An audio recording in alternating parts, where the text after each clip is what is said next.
لنبر یک دانه دیگه داخل بشه. او به اجازه برش کمین گرفتیم تاق چپک و 6 دانه زدم. یو لرزه مو کال غوندې تېرېږي خو دا چې د مهاجرت شپې دومره سختې دي چې هغه خپل تېر وختونه یادوو فعلا دا د پردي وطن کې دا د مهاجرت شپې یادوو نو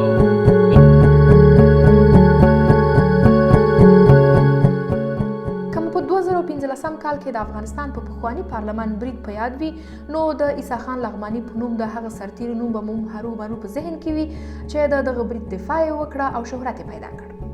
له نیکه مرغه نن مو په خپرونه کې میلمه دی او وروسته له 9 کلونو لومړی ځل موږ سره خبرې کوي.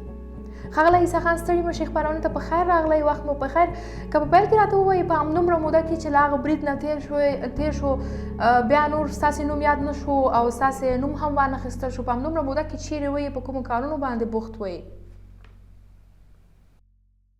مننه، خیر اوسئ، ژوندی اوسئ. و په خپل وطن کې و خپل د خدمت باندې مصروفه وو. خپل هېواد کې مو زندګي کوله، نه مو غوښتل چې په رسنیو کې ځان راښکاره کړو، په دې خاطر باندې چې خدای نخواسته کومه ورځ د دښمن د ټارګېټ لاندې رانه شو. یعنې په همدغه موده کې چې وروسته له هغه برید نه ټول وخت مو په وطن کې تېر که او د افغانستان له هماغه پخوانیو ځواکونو سره وئ؟ بله بله، هو دا څومره وخت هم په خپل وطن کې تېر کړو. د افغانستان په اردو کې مې وزارت دفاع مربوطو خاصو قوتونو کې مې وظیفه کوله. تر کومه کاله په اردو کې وایي تر اخره پورې چې جمهوریت سقوط سو او طالبان راغلل، که له هغې نه مخکې وتلي وئ له سرتېریتوبه؟ هماغه 2015 کال کې چې دغه حادثه ما وکړله او تروریستان مې د بیانه ویوړل، فقط یو 9 میاشتو دپاره اروپا ته لاړم چې دغه دښمن مخه د ځانه واړوم چې ټارګېټ مې نه کړي. بعد د 9 میاشتو بېرته راغلم خپل هېواد ته، خپله دنده مې بېرته پیل کړله. تر جمهوریت سقوطه پورې په خپل هېواد کې وم، خپله دنده مې مخې ته وکړه. دا چې ستاسې په غوښتنه باندې موږ نه غواړو ستاسې د اوسېدو د اوسنی وخت چې تاسې پکې اوسېږئ دا یاد کړو. که راته ووایئ د مهاجرت له ژونده راته ووایئ چې څنګه تېرېږي، ژوند څنګه روان دی او څه وخت کېږي چې دغه ځای کې چې پناه مو وړې همدې ځای کې اوسېږئ؟ تقریبا څه کم 3 کاله کېږي د جمهوریت سقوط سره یو ځای خپل هېواد مې پرېغوستی دی. راغلی یم فعلا د مهاجرت شپې تېروم، ډېرې ترخې شپې دي. خدای شته ده چې یو لحظه د کال غوندې تېرېږي. موږ ته خپل هېواد ګران دی، خپل هېواد موږ ته دومره ګران دی لکه خپله مور. موږ ته د مور حیثیت لري، د ناموس حیثیت لري. یوه لحظه مو کال غوندې تېرېږي. خو دا چې د مهاجرت شپې دومره سختې دي چې هغه خپل تېر وختونه یادوو فعلا دا د پردي وطن کې دا د مهاجرت شپې یادوو نو بیخي ژوند تریخ دی لکه د زارو غوندې. په دغه ځای کې چې تاسې یاستئ یو څه که راته نور واضح کړئ چې ومو ویله چې ژوند ډېر تریخ تېرېږي، کوم کاروبار کوئ، په څه باندې بوخت یاستئ او آیا د پخوانیو سرتېرو نور کسان هم در سره شته، پخواني ستاسې د سنګر ملګري چې وو یا هم که نور چې تاسو سره یو ځای کار نه کوو خو په لیکو کې وو؟ شته دي، په دې هېواد کې چې زه یم ډېر دي راغلي دي هغه خلک چې هغې ځای کې زندګي په خطر کې وه، نه یې غوښتو چې خپل ځان په هغې خلکو باندې ووژني او مړي کړي. راغلي په دې هېواد کې زندګي لري او دغه کوم منطقه کې چې زه اوسېږم نو په دې ځای کې د هغې سرتېرو نه څوک نشته دي، نور افغانان موجود دي. مقصد زه د هغې سرتېرو نه تنها دلته زندګي لرم او اخته یو په دې روزمره کارونو باندې اخته یو. داسې کار نه دی چې موږ ته لذت ویسي او داسې سهولت دی چې زموږ په بدن باندې فشار نه وي. کارونه دي، ثقیل کارونه دي، نو مجبوریت دی چې شی وکړو. یو مړۍ ډوډۍ باید خپل اولادونو ته حلاله پیدا کړو.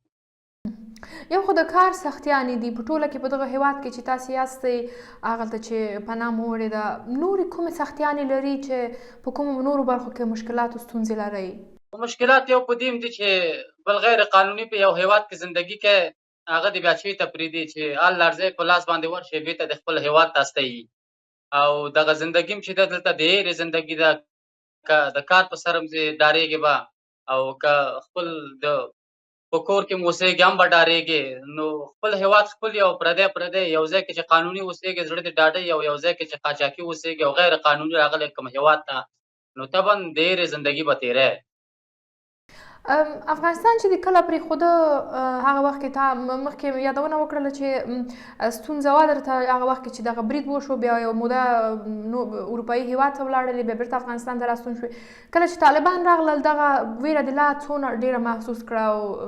آیا حضوري درته وویلې کوم ګواښ یې درکړه که خپله دې اړه تصمیم ونیو چې ژوند دې په خطر کې دی باید ووځي له افغانستانه خپله مې دا تصمیم ونیو دغه خپل سوری هم راته داسې و لکه دښمن په دې خاطر باندې چې طالب په ما نه ټاپه لګولې وه او نه پېژندی شلم چې څوک یې او که څوک نه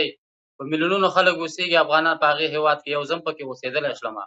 په مقصد چې یګانه د افشا کې دغه خپل عزیزان او دوستان د افشا کې خدای نخواسته مالې بله ورځ به یې په لاس ژوندی ورکړی نو بیا کومې نخرې دي چې په تا باندې به هغې ونې کړي په خاطر دې چې زه د هغې دپاره یو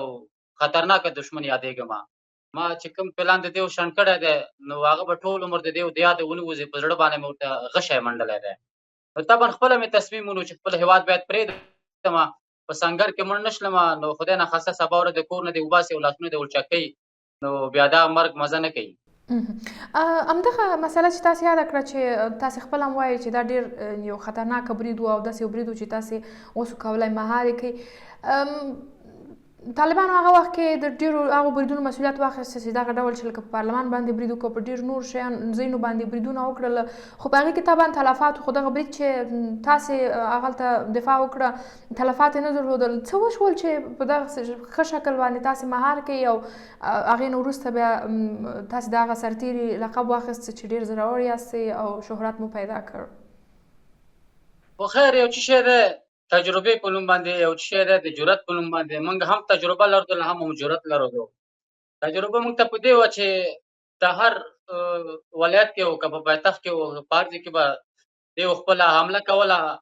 چې اول به یې موټر بم وکړو په هغه قرارګاه باندې به ننوتل طبعا به دې سره نوره پیاده ګروم وه هغې به غوښتل چې داخل ته ننوځي او نور هغه ژوندي خلک د بیا نه ویځي او یو به هغه موټر بم و چې په روانه کې به کوم کاروان باندې موټر بم وکړو هغې به نور پیاده نفر نه لرودل همغه یو موټر بم به خلاص به شو یا به ځانمرګ یا واسکټ و او په کوم قرارګاه باندې به چې دې وبرید وکړو هغې سره به طبعا پیاده نفر به مو نو موږ تجربه لرودله په دې کې لکه ذهن کې صف و چې کله دې په موږ باندې موټر بم وکړو نو زمونږ ذهن کې صف و چې دې سره پیاده نفر شته دي او دې پسې را روان دي غواړي چې په پارلمان باندې ننوځي او زمونږ مشرانو ته ضرر ورسوي او ټول خدای نخواسته د بین ویسي مخکې د دې نه چې داخل شي زه ورته آماده ناست وم داخل لا نه نشله دغه ارمان ټول د مخې ګور ته ویوړه ځان سره هغه ورځ چې د پخوانیو سرتیرو په کتار کې نوملیکنه کوله چې د افغانستان د دفاع لپاره به جګړه کوي یو ارمان یو هیله هر سرتیری چې به هلته نوم لیکه یو هیله یې درلوده فکر دې کوو چې د تاسې له دغومره مبارزې سره چې ستا په څېر ډېرو نورو کسانو دغه مبارزه کوله یو وخت به افغانستان بیرته داسې یو حالت کې ګورئ نه اصلا هم په ذهن کې نه و په دې خاطر باندې چې موږ دغه فکر کوو چې دغه به خپل هېواد دی او خپل دولت هم شو نو تر څو پورې چې ژوندي وو دغه به زموږ هېواد دی او دغه به زموږ دولت دی مبارزه به کوو د هر ګوټ نه به دفاع کوو چې هر دښمن یې د هغې مقابل کې به درېږو نو موږ چې کله په جلب و جذب کې دغه فرما اخیستله موږ ته یې راکوله اول سر کې لیکلي وو چې دغه ګروهګانو ته ته راځئ دغه ځای کې مرګ شته دی ژوندي نیول شته زخمي کېدل شته او لږه شته تنده شته دغه موږ هر څه په ځان باندې ومنل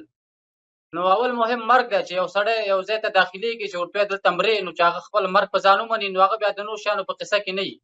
زموږ اصلا دا په ذهن کې نه و چې یو وخت به موږ 14 کاله خپله نظامي وظیفه کوو په هېواد کې به په هر ګوټ کې د هېواد نه دفاع کوو بالاخره به دغه زموږ نظام سقوط کوي او د هغه خلکو لاس ته به ولېږي چې هغې و تروریست په نوم باندې یادېږي ټول عمر یې موږ وژلي وو زموږ خلک یې وژلي موږ کې انتحاریان کړي دي زموږ دغه هر د افغان په وژنه کې په خونریزي کې د یو لاس لري نو دغه خلکو ته به بالاخره دولت سپارل کېږي اصلا دا زموږ په ذهن کې نه راتلو خو چې اوس دا کار وشو نو دا بس ژوند کې مې یو ترخه خاطره ده اصلا نه فراموشېږي زموږ په زندګي کې چې ژوندي یاستو تاسې لکه څنګه چې مو یادونه وکړله ستاسې ملګرو او تاسې په هغه کومه جذبه هغه کوم مورال باندې چې د افغانستان لپاره مثلا جنګېدلی یا په هغه خپلو لیکو کې جنګېدلی د هغو سیاستوالو لپاره چې مستقیما او غیر مستقیما په دغه په حکومت کې ښکیل وو د هغوی لپاره یعنې کله وارې په دې باندې فکر کوئ چې ولې دوی دغسې یوه لوبه وکړه چې یا دغسې یو حالت رامنځته شو څوک ملامت ګڼئ تاسې په خپله په دغه وخت کې چې جمهوریت سقوط کېدو زه خاصو قوتونو په تعلیماتو کې وم د سپیشل فورسو په تعلیماتو کې وم په کابل کې دارالمان کې 4 میاشتې تعلیماتو 2 میاشتې مې کړي وو 2 نور پاتې وو چې دولت وضعیت نور ګډوډ و نو خدای شته د همغه دارالمان نه تر ښاره پورې په کارتینو کې زه اوسېدلم دغه د ځان سره مې جړلي دي او ډېر زیات رنج مې کش کړی دی کیلو غوښه مې اوبه شوې ده د ډېر تشویش او د ډېر خفګان نه چې زمونږ دغه دولت ولې سقوط وکړي ولې دغسې شي هغه وخت کې چې په پارلمان باندې برید وشو او تاسې تر ډېره په رسنیو کې یادېدلی بیا د ډېرو زیاتو مرستو یادونه وسوه چې تاسې ډېر زیات تقدیر سوې ډېرې مرستې مو ترلاسه کړې مالي او مادي مرستې واقعا هغه مرستې تاسې سره شوې وې هغه مرستې بدبختانه چې زه په رسنیو کې میلیاردر یادېدلم یعنې ډېره غټه سرمایه دې سړي ته ټوله شوله ما ته د ګوتو په شمار باندې مرسته خلکو وکړله فقط غټه مرسته د رئیس جمهور وه د اشرف غني چې یو درې طاقت پور پارتمان کې راکو او جنرال صاحب دوستم چې هغه وخت معاون اول د ریاست جمهوریت هغې یو ایلکس ټاکسن یو 15,000 ډالر راکړل نور په عموما کې داسې پارلمان او مشرانو جرګې خلکو ما سره کومک ونه کړو چې دوی کومه وعدې ما سره ایښې وې چې تاسو ته د یوې میاشتې معاش زمونږ درکوو لکه په تونس کې زه یو پوره شپه مېلمه وم عباس ډالر په نوم باندې یو وکیل و د مزار شریف دې همغه ته یادونه وکړه چې 1.5 لک افغانۍ زما د خوا نه تاسو ته بخشش دي د همغې عباس ډالر غوندې ډېرو خلکو ځان یې لږ کړه تر اوسه پورې اتانیزم ما ته رانه کړو او بدبختانه چې زه میلیاردر یادېدلم زه بال د هغې د غله نه ډارېدلم د تروریست نه ډارېدلم هم نه چې زما کوم اولاد خدای نخواسته کوم غل ونه تښتي د مقابل د پیسو کې چې دومره راولېږه چون چې زه میلیاردر یادېدلم په رسنیو کې بدبختانه درته ووایم چې مرسته ما سره چا ونه کړله هغسې چې دی یادونه کړې وه د افغانستان اوسنیو شرایطو په اړه باندې څه فکر کوئ د افغانستان دغه اوسنی وضعیت راتلونکي ته په کوم نظر ګورئ فکر کوئ چې یو ورځ به بیرته داسې راشي چې وطن ته به ستون شي هغلته به ژوند کوئ انشاءالله امید لرو پروردګار ته خپل دا دنیا په امید خوړل کېږي دا خلک هم چې دي دا هم داسې خلک نه دي چې د دې خاورې دایم واکمن اوسېږي نو دا موقتي راغلي دي خپل بادارانو دې ته وخت ورکړی دی چې څومره وخت یې ورکړی هغې دوی ته خپله پته د خپله پوهېږي اوس فعلا چار چې شی کوي یار ظلم و زیاتی کوي د افغانستان په خلکو باندې دوی کولی شي چون چې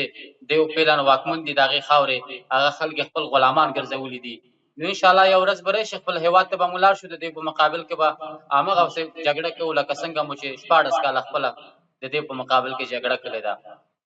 انشاءالله امید لرو پروردګار ته چې دا نظام به د دوی چپه شي او بېرته به هغسې نظام راشي چې د افغانستان ټول خلک به په هغې کې اشتراک ولري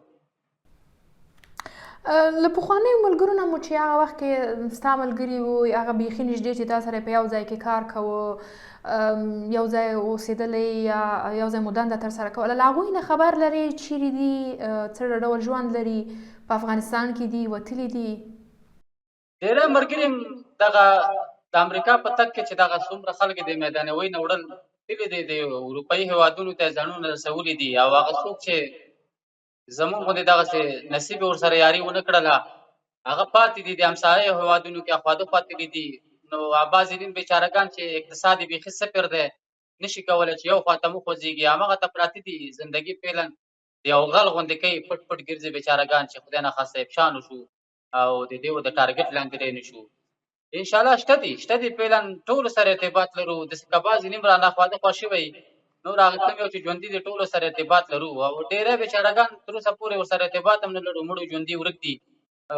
طالب نه پوهېږم چې په دې باندې څه کړي دي ارتباط ورسره نه لرو طالبانو له واکمنۍ نه وروسته ځینې ریپورټونه د ملګرو ملتونو سازمانونو دوی هم خپاره کړل ویل چې ځینې سرتیري وژل سوي دي ځینې سرتیري داسې نږدې کوم ملګری دې پېژنې چې وروسته طالبان واکمنۍ نه یا کورنۍ سره دې خبرې کړي چې دوی وژلی یا داسې یو پېښه ورسره شوي یعنې خپل ژوند له لاسه ورکړی 100% هغې چې څه شی ویلي د هغې حقیقت دی دوی چې دی یو تروریستي ډله ده دوی هېڅکله هم د دې خاورې واکمن نشي کېدلی نه په دې خاوره باندې یو دولت جوړېدی شي دوی ته چې څوک دولت وایي هغه جفا کوي دوی ته باید یو تروریستي ډله وویل شي ډېر ملګري هم دغسې تر اوسه مخکې مې یادونه وکړه چې مړو ژوندي ورک دي د همدې د خوا نه غصب شوي دي د بینه یې وړي دي بېچارهګان او ډېری همدغسې دیو سره ګروګان دي شکنجو لاندې دي ډېری ملګري مې شکنجه شوي دي بېرته ایله کړي دي یو نګاه نه یو نګاه نه د تحقیق لاندې دي چې زموږ په مقابل کې کوم عکس العمل دی ونه کړي یعنې په همدغه ملګرو کې چې تاسې ویل چې ډېر هغه دي داسې نږدې کوم ملګری دی شته چې اوس له تا نه ورک وي او کورنۍ هم وایي چې دا یې وژل سوی دی داسې یو چې بیخي تا ورسره نږدې رابطه درلوده نږدې ملګرتیا دې درلوده